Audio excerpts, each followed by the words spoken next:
اللہ تعالیٰ آپ کے جسموں اور آپ کی صورتوں کو نہیں دیکھتا ہے، وہ تو آپ کے دلوں کی طرف دیکھتا ہے۔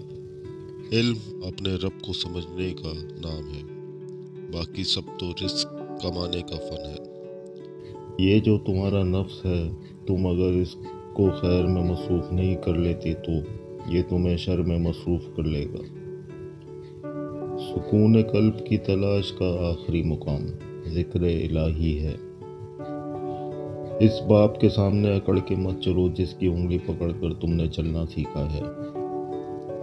اللہ تعالیٰ کی رحمت کی پہلی نشانی یہ ہے کہ انسان کو اپنے عیب نظر آنے شروع ہو جاتے ہیں۔ کسی انسان کو دکھ دینا اتنا ہی آسان ہے جتنا سمندر میں پتھر پھینکنا، مگر یہ کوئی نہیں جانتا کہ وہ پتھر کتنی گہرائی میں گیا ہے۔ صبر ایک ایسی سواری ہے جو اپنے سوار کو کبھی گرنے نہیں دیتی، نہ کسی کے قدموں میں، نہ کسی کی نظروں میں۔ اچھے لوگوں کا تمہاری زندگی میں آنا تمہاری قسمت ہوتی ہے اور انہیں سنبھال کر رکھنا تمہارا ہنر۔